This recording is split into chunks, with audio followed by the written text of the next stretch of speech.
Hey everyone, this podcast is part of Story Mode, the podcast network of Gamefully Unemployed. You can support us and gain access to other great exclusive podcasts at patreon.com/gamefullyunemployed. That's patreon.com/GAMEFULLY unemployed, which is spelled like it sounds.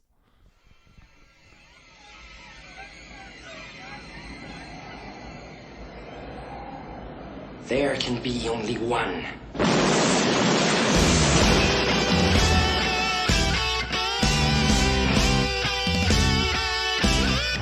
Let yourself feel the stack. Talk.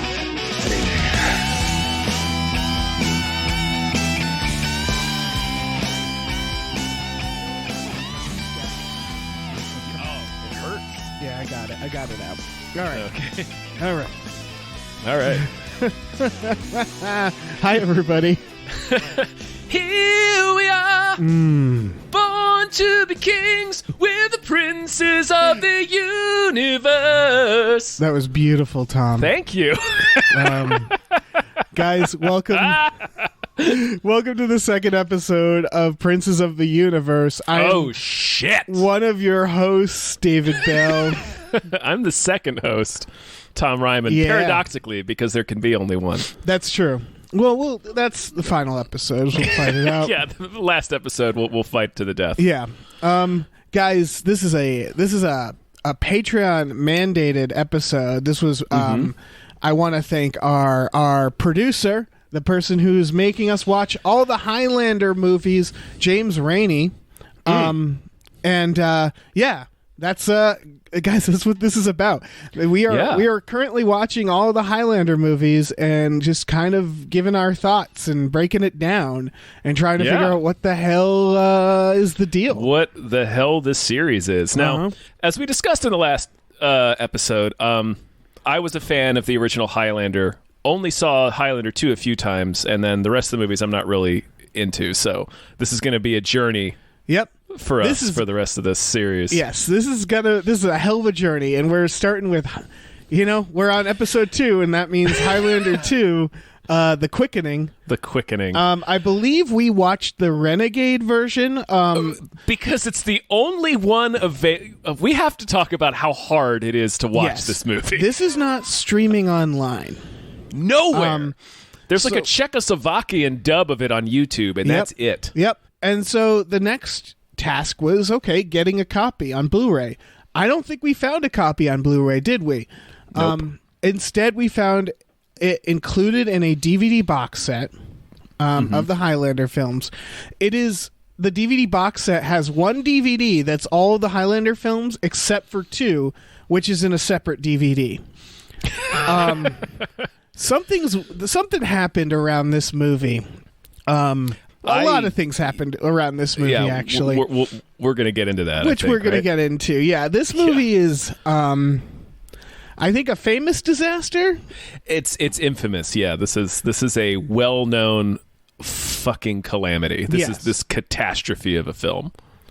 Yeah, it is. Like, I think they were filming in a country that went bankrupt while they were filming. We'll get to that. I have watched the Making of Highlander documentary, which, spoilers, is titled "Seduced by Argentina." So I saw that. That gives you a good idea for its heading. It's a documentary of basically the filmmakers throwing a country under the bus, which I don't entirely agree with, but we'll get to it.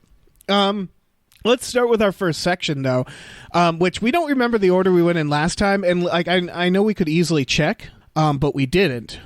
So we're going in the order that makes the most sense, starting with Whatlander. Yes, Whatlander. Whatlander is when we give a brief description of the film, or not so brief, depending on our understanding of it.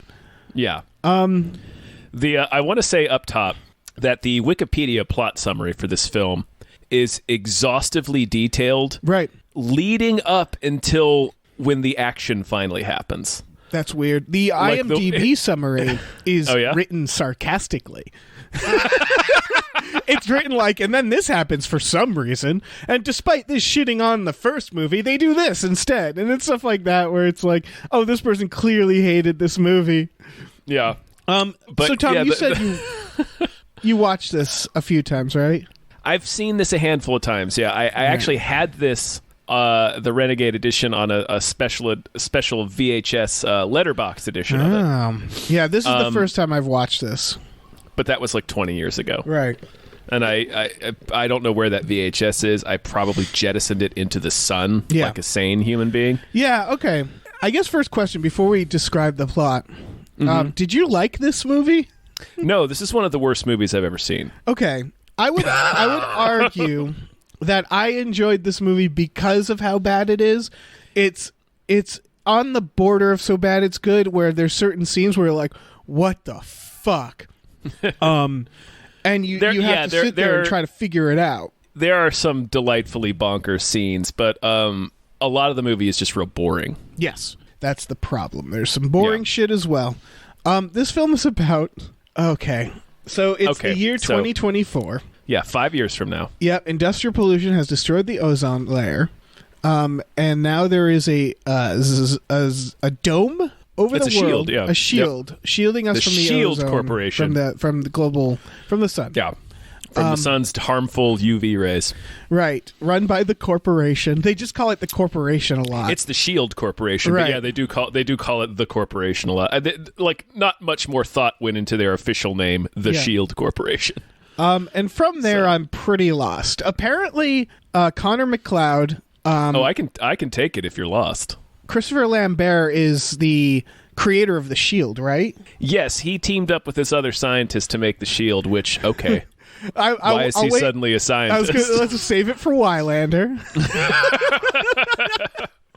So, Connor McLeod, scientist, famous scientist from the first one. We're skipping over one of the more baffling aspects of the film. Okay. Which is that before we learn all of that, before we learn that he was like the guy that helped build the Shield, we learn that all the Highlanders are actually aliens from a planet called Zeist. Yes. Did we watch the Zeist version? It was hard to tell, because the Renegade version supposedly cuts out the Zeist stuff, but didn't on my DVD. That's what I was going to say. The version I watched, I had the note, wait, they're fucking aliens? Yeah. And this is, again, according to Wikipedia, they're like the Renegade version toned down the alien stuff, and it's like, well, not enough. Not enough. It's still there. The theatrical version cut it out completely. Got it. Which I think is the right call. Yeah, and we'll get to why that happened. But yeah, so they're aliens from a planet called Zeist. Ramirez, Sean Connery, and Connor McLeod are the leaders of this rebellion that gets crushed by the villainous General Katana, who is Michael Ironside.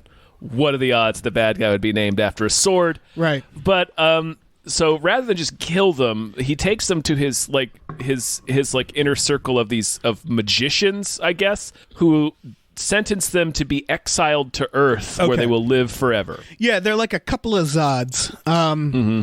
Okay, so also they seem to establish that Connery meets McLeod in this. Like the first time he's like talking in front of all those people who look like they're Indiana Jones hiding from the Nazis. They're all white dudes with turbans. And like he singles out McLeod and he magically knights him. Am I getting that right? Yeah, he's like, he's one of great destiny. Yeah. And so was that supposed to be them summing up the first movie and making it take place on another planet? I guess this isn't... All right, I'm just going to say this now. The Whatlander and Highlander are going to blend. So as we go through this I'm not sure what's happening. I don't think subsequent sequels or the Highlander TV series acknowledge the alien stuff as canon. Got it. But which, is this trying to rewrite the first one? Partially. Okay. This is trying to explain why the Immortals exist and how they got there, even though it doesn't explain all of the other Immortals that they right. Did the Kurgan come from planet Zeist? Was he also a rebel that was exiled? Right. And just since we're bleeding into Highlander, the Immortals, this is kind of a question about the first one. It occurred to me, they're all killing each other. And the prize, along with like all the knowledge of the universe, it's the right to be mortal, right? Yes. So isn't it just everybody wins? because they're fighting, they're killing each other for the right to die, which they're doing just fine. Have all the world's knowledge. This movie retcons that and makes it kind of dumb and not make sense, because this movie is like, the prize is you either get to die or you can return to Zeist. Got it. It's like, okay, so you put all these exiles on Earth where they live for thousands of years, and if they kill every last one of the other exiles, they can either die or go back to the planet where they're a war criminal. Got it. Total sense. Makes total sense. Yeah. It's all coming together. This movie, I think, like I said, I think the other movies don't acknowledge. No, it's its own DVD disc set to the side. Like, they wouldn't let it into the DVD with the rest of the movies. Like, no, Highlander 2, you can stay outside. Right. Okay, so that happened a while ago, right? McLeod being that happened Zotted. before the first movie. Got it. Got it. Oh my God. That makes no sense. That makes no sense. Yeah, it doesn't make any sense, because Ramirez has been alive for thousands of years when he meets Connor. Connor just learned that he was immortal. Here's the only way that makes sense, is if their memories were wiped when they came to Earth. But it still doesn't make sense, because Ramirez has still lived for over 1,000 years when he meets Connor, and Connor has only lived within a single lifespan. So even though they were both exiled at the same time, they appeared on Earth thousands of years apart. So they're timeless. Make any sense? They can choose a time to appear. Who knows? Yeah. Although there is a scene where when Michael Ironside calls his goons to go down to the planet to kill Connor McLeod, he does say, "Go to the future." Yeah, he does. Which is one of my favorite lines in the film. It's like, excuse me, what? Go to the future? Are you looking into the future? Apparently. How does time work on Zeist? I don't think it does. I don't think there's time. I think they're timeless. Okay. So on his time at Earth, he's the Highlander. He's the Highlander. The rest of them are immortals. He's the Highlander. So he becomes old. He has Bram Stoker Dracula makeup. He's so old. He's so old, bro. So Connor McLeod is now an old man, having sort of been kind of disgraced because he invented the shield, but everybody hates him for it.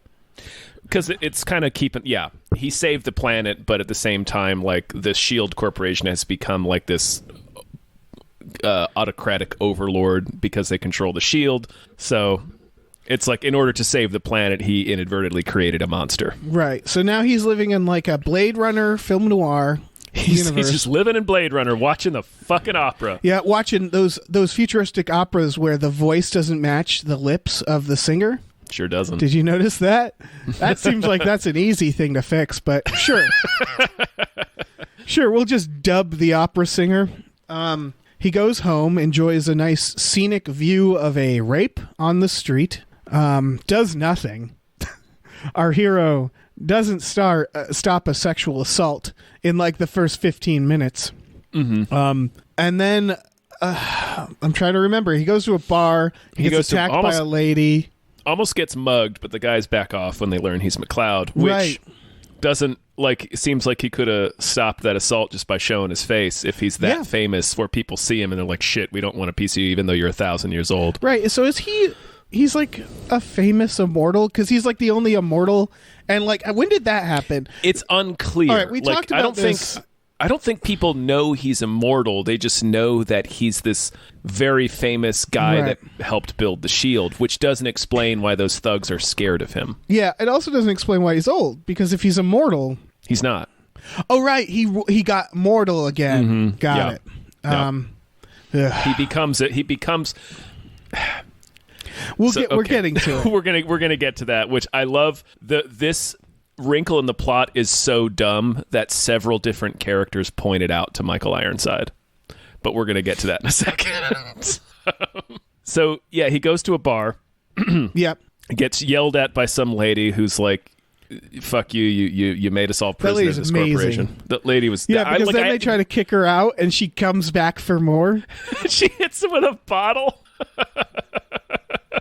Oh my gosh. And then he goes outside, and Virginia Madsen shows up, and she's an eco-terrorist, basically. Yeah, she's been running she's a former Shield Corporation employee that believes that the ozone layer has repaired itself, which the Shield Corporation is keeping a secret because they want to still rule the world and make all the money. Yeah, for the record, the heroes of this movie are climate change, global warming deniers. It's the evil, sort of. It's the evil company making us believe in global warming. I mean, I know it's already happened. Yes.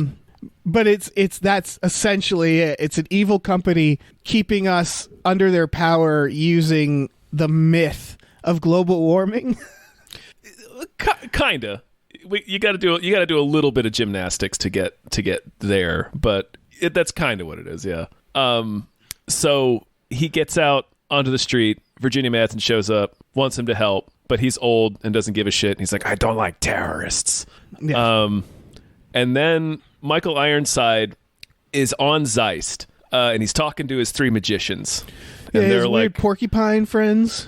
Yeah, this okay. What sets the plot in motion is truly baffling. They are like, well, Connor's still alive. Looks like he didn't make the choice. Like Michael Ironside thought when he won, he would have chose to come back to Zeist, but he didn't. So he's like, fuck it, I'm going to send some guys down there to kill him. Unrelated to the Shield stuff, right? No, he's on Zeist. What the fuck does he care about the Shield over Earth? It just the Shield gets involved somehow. It does, yes. So he goes and talks to his two porcupine guys, and the first thing out of his porcupine twin's mouth is, well, he's going to die soon. We just wait. Yeah. We just wait. He's really, really old. We just wait. And he's like, why would you bring that up? Yeah. There's no movement. Michael Ironside basically says, I don't care. Go down there and kill him. They're like, all right. So the porcupine twins go down there and kill him to try to kill him. Connor gets into a very old guy fight with them and somehow manages to decapitate them both in very Wile E. Coyote with ways. Like a train. One gets his head cut off by a train, and he pulls this electric wire in front of this other guy, which for some reason rips his head off when he goes packing through it. The wire, I looked at this. It hits the guy in the chin. Mm-hmm. It clearly didn't hit him in the neck, but then his neck just falls over like a mannequin's. It doesn't work. No, we haven't mentioned that they're on floating boots this whole time. One of them's on floating boots. The other guy has a winged jetpack. Has wings like Batman and Robin, like Mr. Freeze's wings. Yeah. It's very bad. At one point, Connor jumps on the hover boots. Yes, that's when I was like, "Oh right, fuck yeah, we're going for it." What is this movie? The Porcupine Twins. First of all, Christopher Lambert, his voice, his old man voice is the voice of a young man doing an old man voice. It's the funniest decision. It's the Winona Ryder not Beetlejuice, Edward Scissorhands voice. Yeah. Long ago. The Porcupine Twins, there's some heavy Wachowski feel in this because there's two twins with crazy hair who then get on rocket boots. And this is all the Wachowskis put together. So the twins are wearing goggles with a fake nose, like a black nose on it. I don't know why. They look like Batman villains. Yeah, and they start flying around, and it just really doesn't work as an action sequence. No, it's very floaty and dull. It's the look of two guys attached to wires being dragged around. Being very carefully dragged around. Yeah. And then when he kills both the twins, he absorbs their quickening, and he's young again, and now he's immortal again. For some reason. And then, later on, when Michael Ironside confronts him in the church. Oh yeah, what? No, he gets hit with the tanker truck with sexy lips on it. Did you notice that? What is that tanker hauling? Is it hauling sex? What is in there? It's hauling highly combustible sex. Yeah. Just liquid sex. It's the little things in this movie that really baffle me.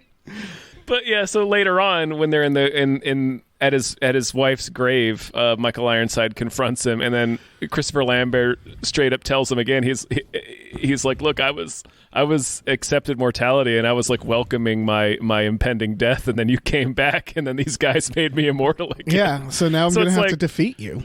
Well, I love that like a few different characters tell Michael Ironside that his plan is stupid and doesn't make any sense. Yeah. It's like 100%. he wanted to die. He wanted to die. Yeah. Just let him die. What the fuck are you Wait doing? like a year. He'll be fucking dead. He'll die on the toilet. Yeah. Like, what are you doing? So just a couple more highlights in the RoboCop 3 wing flying around scene. I love that they have a food stand employee passively watching them fly in circles, and he has no expression on his face. Like he's like representing the audience, where he's just looking like, this is fucking dumb. One of the Porcupine twins passively blows up a hobo. Oh yeah, I forgot about that. Yeah, he just flies by a hobo and just blows him up. The hobo says, "Hey pal, you got a light," and then he blows him up. Yep. It's Comedy. It's a hell of a scene. But yeah, none of it makes sense. None of Michael Ironside's plan makes sense. You could the best explanation is he's just extremely unhinged. Yeah, it's really strange. It's just I don't know. But yeah, that's sort of the inciting incident. Oh right, and then when Virginia Madsen sees that Christopher Lambert is all young again, they fuck right there in the alley. Yeah, I wanted to talk about this at great length. We for the record, Sean Connery shows up before this, but let's just get straight to the fucking because they have known each other for 15 minutes. They get into an alleyway. For 14 of those minutes, he was a really old man. Yes. She sees he's young. They go into an alleyway. It's like a crime alleyway. It's like where Batman's parents were shot. Oh, no, for sure. Like the theater he walked out of was the theater that Batman's parents walked out of when the night they were shot to death. Christopher Lambert, he grabs her, starts like kind of choking her, and she's 100% into it. This stranger who was an old man seconds ago is now choking her in an alleyway, and she's like, "Oh, I love this." Right. So then she introduces herself. Right. I just want to say, from her standpoint, he is a warlock. Yes. This is her fetish, apparently. She was like, this is my chance.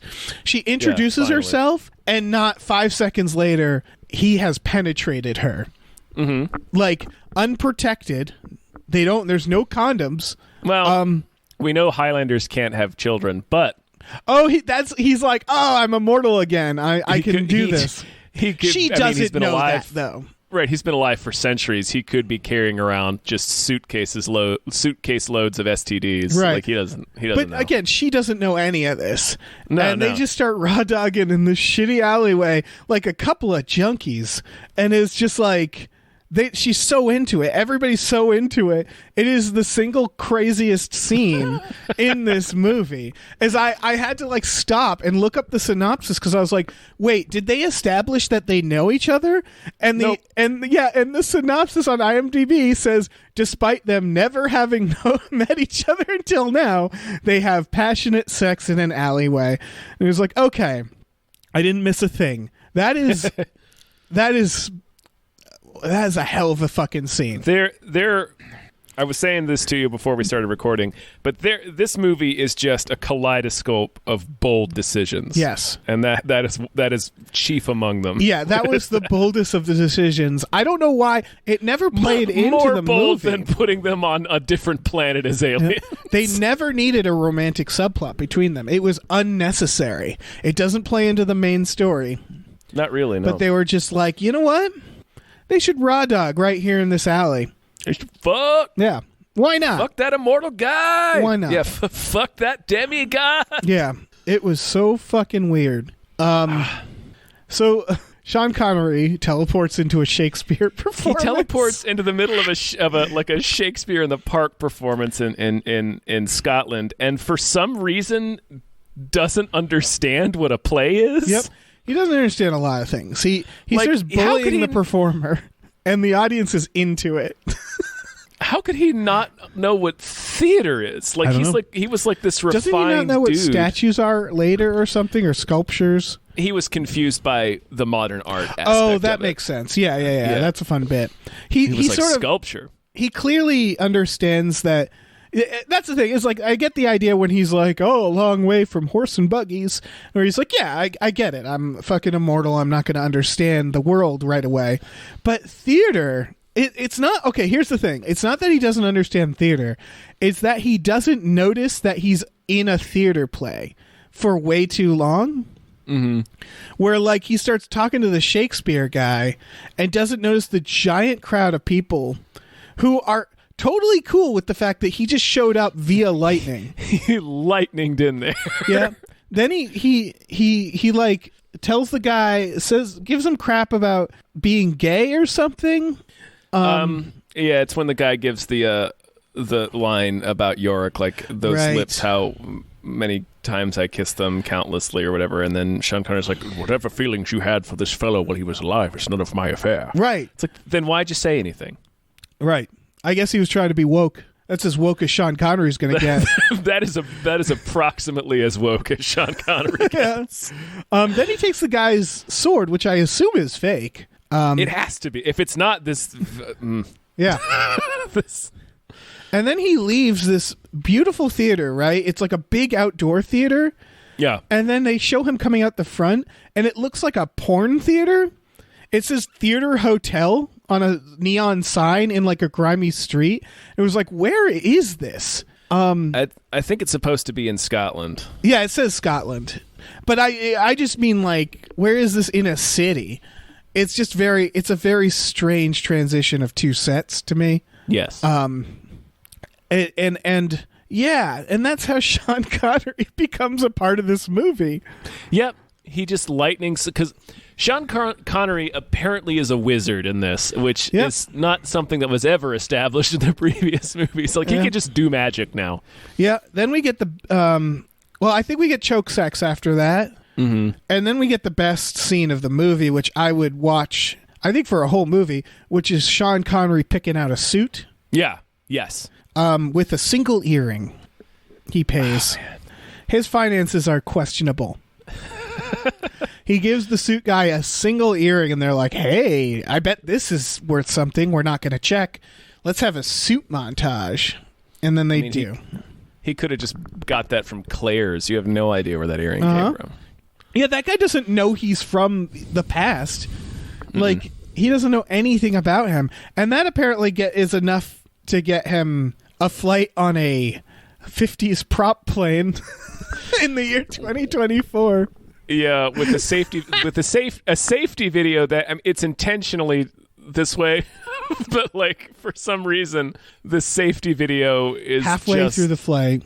Yeah, and it's just broad comedy. Yep. Like, it's showing people screaming and the plane crashing at the side of a mountain. Yep, he does a whole bit on that plane.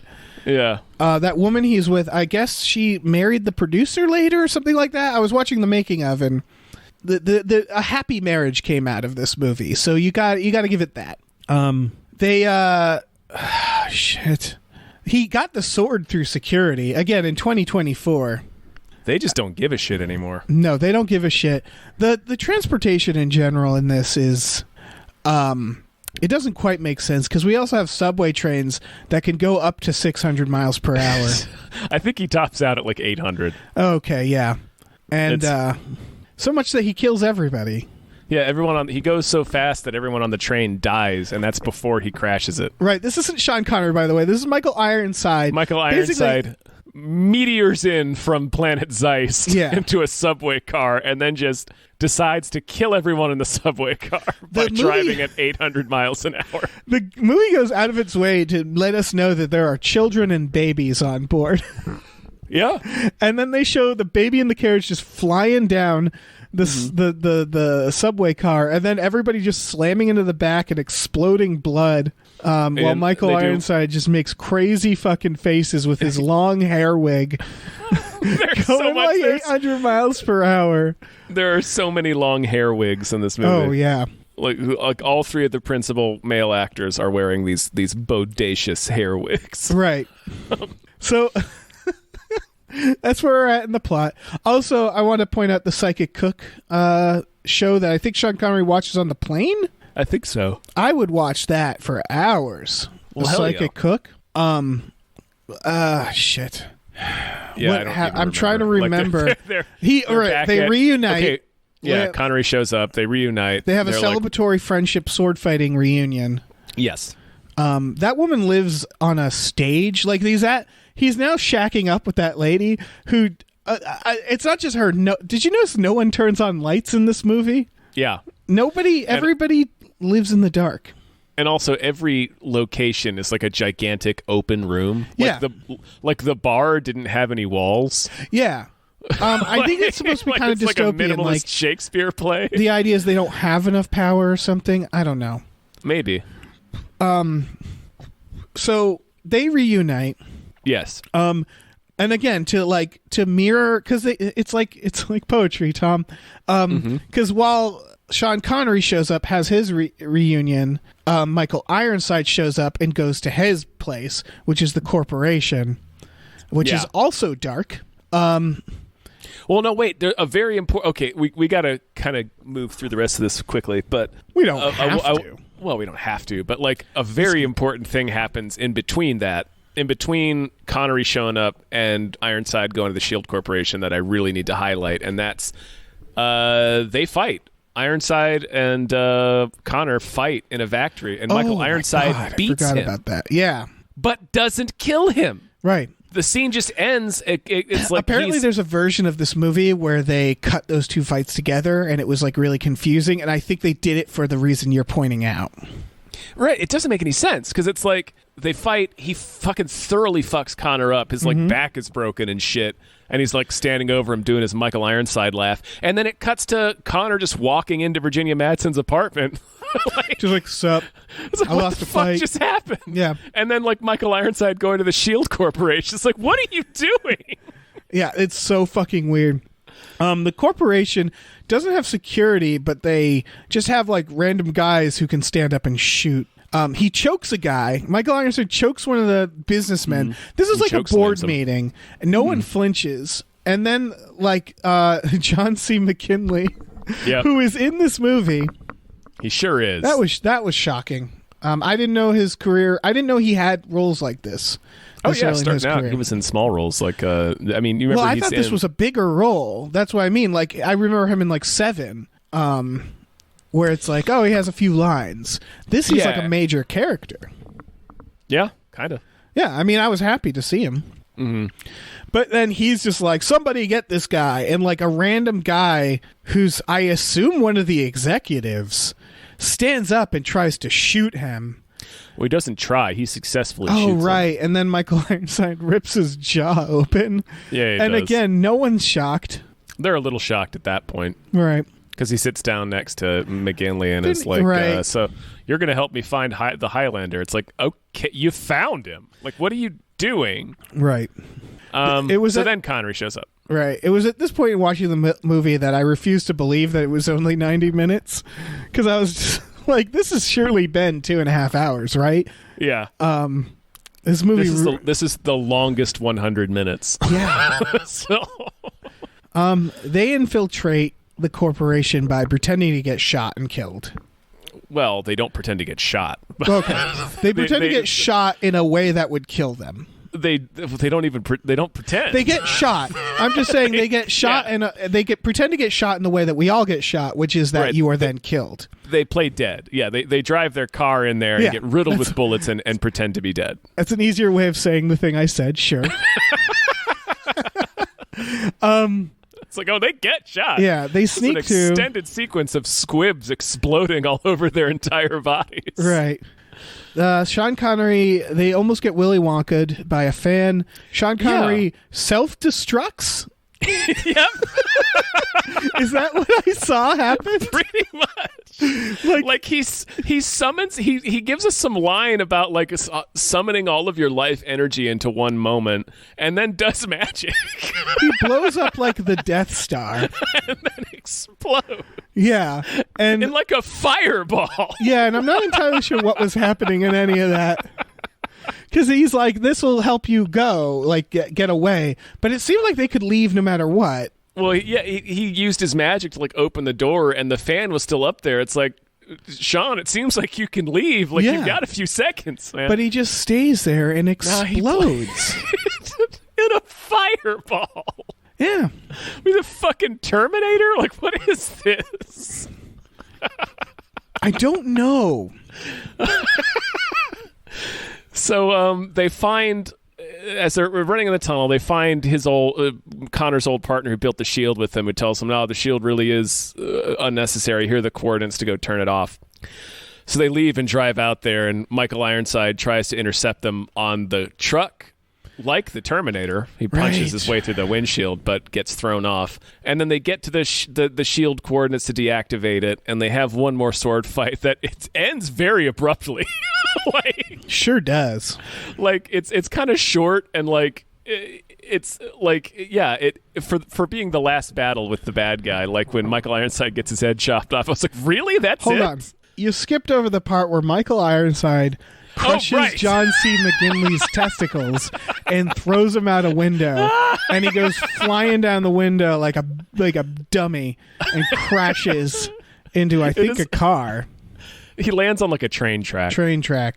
That's sure something that happened. He uppercuts John C. McGinley in the balls, crushes them like torturously slow and loudly, and then fucking throws him headfirst out a window. It is breathtaking. It is incredible. What a scene.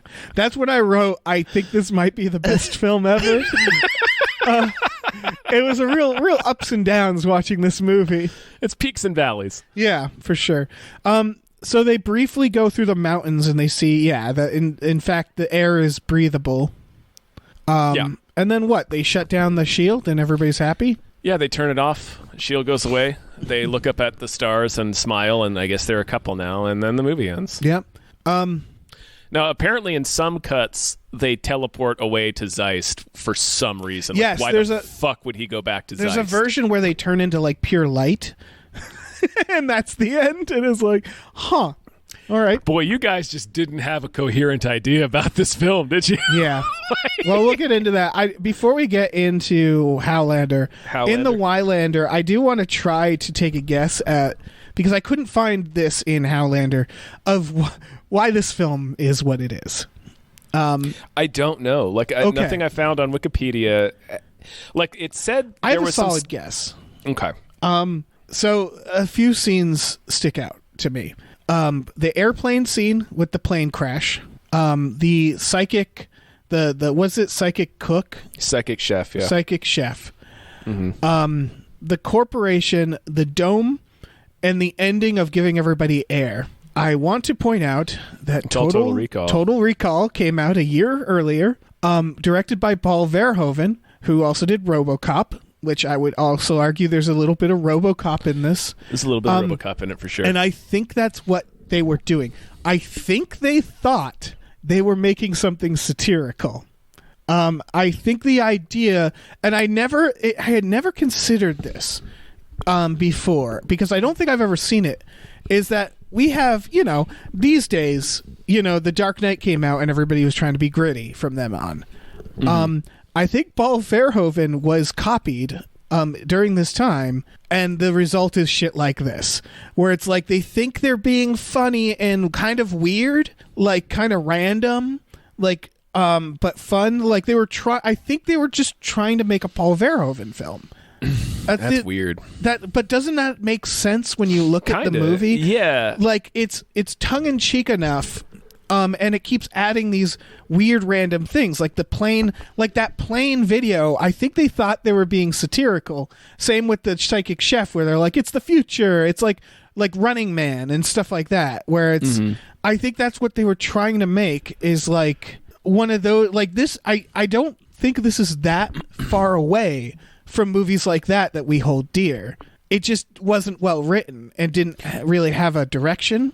Yeah. And it also, It very strangely takes, it pivots away from pure like fantasy, like the first one was, into science fiction. Yeah, it's completely fucking wrong. Yeah.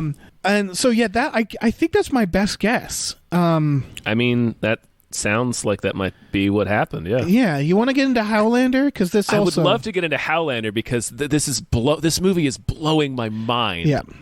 because there's more to this. Okay. I watched the documentary Seduced by Argentina. They put the blame squarely on Argentina and Europe in general. Apparently, go on. The documentary begins with them pointing out that while Fox Studios did not, as the director talks about the American posters for this film, which was just a close-up of Christopher Lambert's face, and he says that, quote, he looks like a serial rapist. And so they didn't think Fox cared about this movie, the first Highlander, and they didn't think that they advertised it well. And then they compared it to when they went to Paris, and the premiere there was huge, and they had these beautiful posters, and they were rolling out that red carpet. And they said that every time they go to like European film festivals, people would be like, "Are you going to make a Highlander 2?" So this was this is where the Seduced by Argentina title comes from. Basically, Europe was like, you should do a Highlander 2. And they were like, okay. I mean, we didn't plan to, but we can whip something up. And then the Argentina was a third of the cost of just Europe. So they went to Argentina, despite the fact that Argentina was still at war with Europe. And the economy was crashing. They described them as having the remnants of a film industry, and they ended up having to truck in and fly in crew and equipment, and basically they had to bring the whole production there. So all of that comes through on the screen. Let me tell you, all they were getting was the location. On top of that, because they were at war with Europe, the British crew and the Argentinian crew had problems. Working together. Oh, did they? Yeah, they described at lunch they were like started by playfully throwing bread at each other, and then that escalated to bottles. Every payday, guards came with submachine guns with envelopes of cash because they couldn't deal with anything but cash, American cash. Sure, when your economy is in a nosedive due to a war. Yep. Yes. Apparently, they blamed Argentina for this. The crew and the culture there, everybody would get shit-faced by lunch, so they had to get all their work done in the morning. At one point, I think the cinematographer describes the scaffolding that was brought in was from other countries secondhand. The AD fell 30 feet from one of the scaffoldings at one point. Jesus Christ. Because they were using shoddy equipment. And finally, the producers and the European producers and stuff, they insisted that Sean Connery be a major role and not just a cameo. So they ended up paying Sean Connery $3 million for 6 days of work to be in this. I'm telling you, all of this comes through on the screen. Yes. That said, you know what I didn't mention there was the decision to write the film they wrote. Because none of that excuses that. This documentary is them throwing Argentina under the bus. And at one point they get to the alien thing, and the screenwriter says, "Oh yeah, a lot of ideas were thrown around." They kind of throw Brian Clemens under the bus. They sort of say "Yeah, we were listening to Brian Clemens a lot, and he suggested there's 4 credited writers, and he's one of them." Lambert says they on set they were laughing about how the alien thing was put in. They thought it was hilarious and dumb. And the quote I got from him, by the way, his interview in this documentary, you got to watch it, Tom. He's wearing a giant Anarchy shirt for some reason. Because he's fucking hardcore. Yeah. But I read that he threatened to walk off the film, but he was bound by his contract. Yeah, the director walked out of the premiere. Well, they bounced him out of the movie, right? Oh, is that it? That's amazing. That's what I heard. Lambert said, the quote I have is, for the alien thing, his explanation was, we were cornered, and the more we were cornered, the more stupid things we had to come up with. Which, I don't believe that completely, because again, I don't think they were on set, because in order to make the aliens, they had to create more to do. Yes. So it wasn't a cutting corner solution. There's a couple of the producers, I have a quote where they were talking about the origin of the Immortals, and they said it probably wasn't a question we should have answered, and maybe we didn't do it in a great way. So that's what it is that it's not.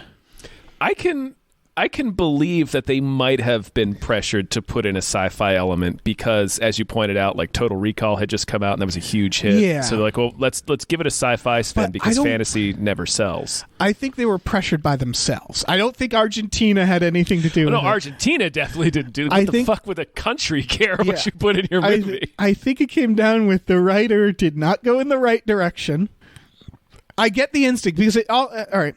They're saying that Europe pressured them due to their popularity to making another. So that's probably your first problem, is that if you don't have an idea, if your main character, the story is done in the first movie, because the screenwriter says that too. He's like, it's a hindsight thing. If I had known, I would have written something in the first one to keep it open, but I didn't. He admits that. But it's good that you didn't. Yeah. You don't necessarily always need to leave things open for a sequel. Like, that movie is pretty self-contained. Yeah. This documentary is very much like the Batman and Robin documentary without the humility as much. Like the Batman and Robin documentary, it's Schumacher being like, look, guys, I fucked up. I'm sorry. This one, he puts blame where it's appropriate. But right. Schumacher takes that bullet. Yeah. I also learned they built for that action sequence for the Porcupine Twins that was a mile-long set. They realized there's a train on it. Yeah, well, here was the thing: is that they needed a train, and they were like, "Should we build that?" And they didn't. They found like old railroad tracks, and they built the set around it. Apparently, that was a bad idea. The producers said they decided that there's a lot of these little moments in the documentary where he adds like, yeah, we decided to do that, after having a glass of wine or two at lunch. And it's like, what do you mean by that? Are you trying to say like, yeah, we were pretty shit-faced when we made these ideas, so are you telling me so your explanation is that you're telling me you as the director and producer and filmmaker, the person in charge of the set, decided to subject your cast and crew to a moving train after you got hammered at lunch? Yeah, that's it.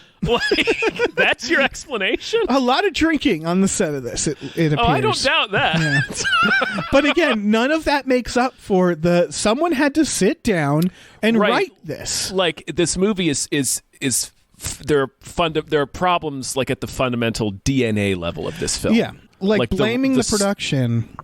Like the production, okay, but that, like you said, none of that explains why they're aliens. I would even argue that the movie doesn't look half bad. I mean, it looks okay.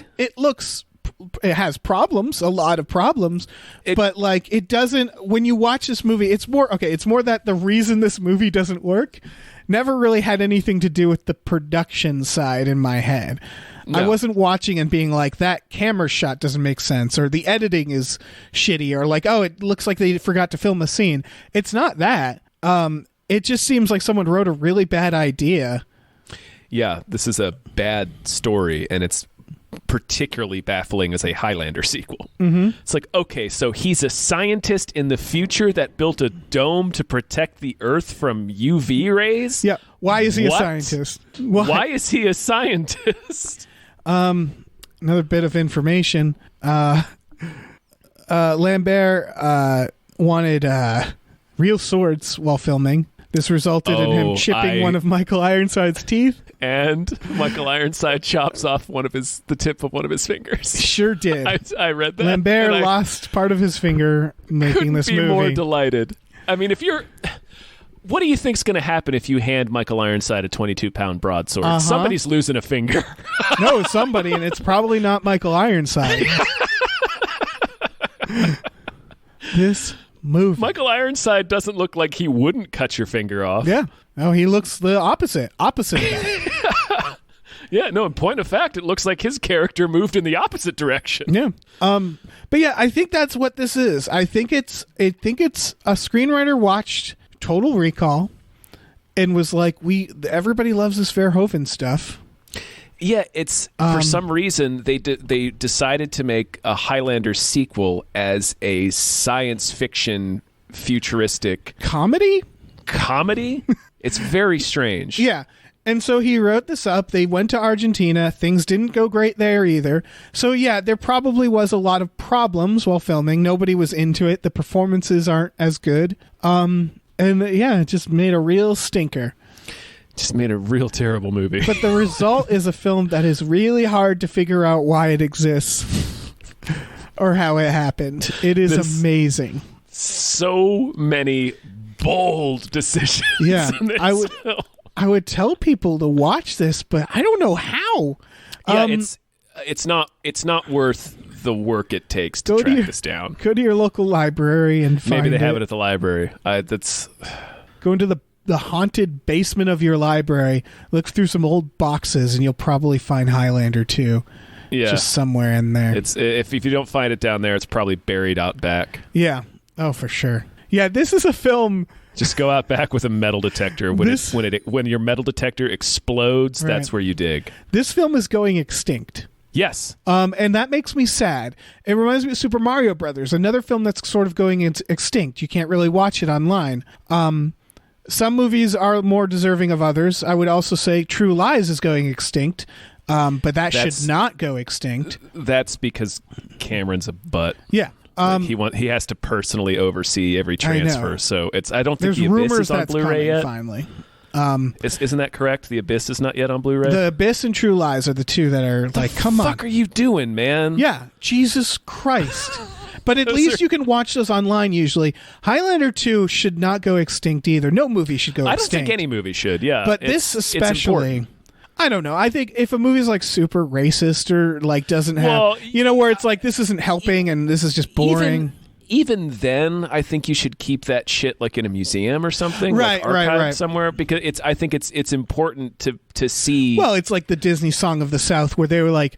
They struggled for years, like, should we release this?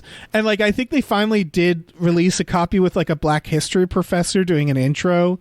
I think you can get it in Europe, I think. They do not sell that in America. Yeah, because, again, it's historically significant. Yes. I'm trying to think of a good movie to say, like, because I think there are a few movies that I'm just like, I don't need this movie to ever continue. Birth of a Nation. Yeah, Birth of the Nation is one where it's like, but even then, I think Birth of a Nation that's is historic important too. For historical all context. right. I'm saying more like Rob Schneider's The Animal, where it's like it probably has some racist impressions. It doesn't really do anything for any. Like if that movie went extinct, I don't think any movie should go extinct. No, I don't. But it's a shame. It's like that scene in This is going to be weird. It's like that scene in The Day After Tomorrow where they have to burn the books and they're choosing what to burn. Like if I had to do that with DVDs, like The Animal would be the first one. That'd be like, I'm burning that for warmth. This is neither here nor there, but I just edited an interview with Roland Emmerich, and I kind of like Roland Emmerich. He seems like a chill dude. Yeah, I mean, I like his movies. A cool dude. I like all of his movies, and like every single one of his movies. And like personally, like he's a really socially conscious dude. I'm like, all right, Roland Emmerich, okay. It's probably why. Well, no, it's that thing of like, why do they keep making movies? It's probably because they're a nice person. And he also has several big hits under his belt. Right. That's fair. That's fair. Yeah. Fucking Highlander 2. Yeah. Fucking Highlander 2. It's this. What an oddity. If you can see this movie, I think you should. This is a good getting together with friends movie, I think. Yeah, because oh my God, you could talk amongst yourself and then every now and then stop and go, did he just grab John C. McGinley's balls and throw him out a window? Hold on, everybody. Let's rewind that and see what just happened. Not only does he grab John C. McGinley's balls, he crushes them in his fist. Yeah, because I had moments like that where I would drift away from the screen and then I look back and they're flying around. like a train. I'm wait a minute, what's happening? Hold on a second. Let me go back and confirm that what I'm seeing is actually happening. Yeah, oh man. I suspect it may come.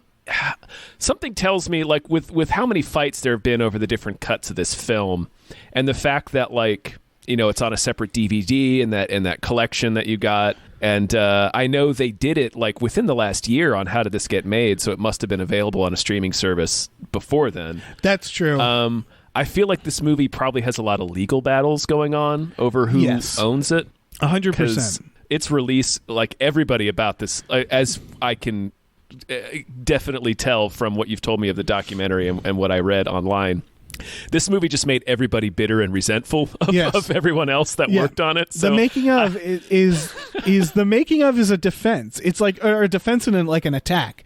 It's that. It's like you feel like nobody needed a making of documentary for Highlander 2. I disagree. Okay, I don't think when they made it. The first text I sent you after I finished it, I was like, I have never needed to know everything about how a movie got made more than I do for this movie. That's true. And I gotta say big props for them for being like, I love it when a making of documentary is the filmmakers being like, okay, so this didn't work out. Now let's sit and talk about why that is. Yeah, we mentioned the Batman and Robin doc. That's right. It's like that's the reason to buy that DVD is for that documentary, and then also, of course, Lost Soul. Yeah, Lost Soul. There's a few others, but I have to Google them because I remember there being some good ones where they just talk about like, yeah, okay, so this movie sucked. Let's talk it out. I appreciate that. I appreciate. No, like, I mean, it's really just that even while they were making it, they're like, so this is going to suck, huh? Like, this isn't precious to anybody. Even the screenwriters in the documentary being like, yeah, so the movie sucks. And it's like, you wrote it. You're the one person I think would defend it more than anybody else. But even he's just like, yeah, we didn't really know what to do, so we just... Yeah, dude, I don't know. I was snowblind on coke in a hotel room in Argentina when I wrote this thing. I don't even fucking remember. Yeah, but the making of definitely feels like it's like a defense. It's like they're responding to something that happened to them. Like the idea that on the street people would just scream at them and throw things at them and scream Highlander 2 sucks. I definitely got that impression from the Schumacher Batman and Robin, where it's like it's clearly come up a lot. And so he was like, like, hey, everybody, I'm sorry. All right. You can stop telling me your thoughts then you had, on this. You know, that famous bit that Clooney would do if he would give you your money back. If you told him you saw Batman and Robin on the street, he's like, I will give you your ticket money back. Yeah. But yeah, like I don't imagine I'll ever run into Christopher Lambert on the street, and I wouldn't recognize the director Russell Mulcahy if I couldn't pick him out of a lineup. So, what's Lambert up to? He did Ghost Rider 2. He's in something. Spirit of Vengeance. I feel like he was just in something. Like he works pretty steadily. When fucking Lord Raiden gets hit by a beer bottle by a lady in a bar, it's just because it's like, dude, you're the Highlander. You should see that coming. Well, he's not Spider-Man. Yeah. Like, he's an old guy now. He's like a regular mortal. Fair. That's fair. Seeing Lord Raiden get attacked by a woman in a bar. It was just so. It's the beer bottle and bar sitting where it's like a big. It's like a liter bottle too. Yeah. It's a big bottle. It's such an undignified way to get attacked. Yeah, just this fucking old guy at a bar. Yeah. Oh my gosh, this film, you guys. Yeah. I mean, don't fucking go out of your way, I guess, to watch it, but also kind of watch it if you can. Just don't be mad after you watch it at me for telling you to watch it. I feel like if you're a Highlander fan, you probably skip this movie anyway. Yeah. Because it doesn't, like, they don't, in the series and in the other films, I'm reasonably certain they don't make the alien stuff canon. Because that's dumb. Like, that's real dumb. So dumb. We didn't need an explanation for why this is. It's magic. Okay, that's fine. I'm fine with it being magic. Yep. No, they felt the need to explain it. Them being exiled aliens makes less sense than magic. Yep. Yeah. Good God. I think that's the end of this installment of Princes of the Universe. I think so, too. Guys, thanks for listening. Thanks to James Rainey for making it all happen. Thank you, James Rainey. Sorry for the delay. This was a difficult film to get. Oh yeah, we sort of talked about that. That's why this took a little bit.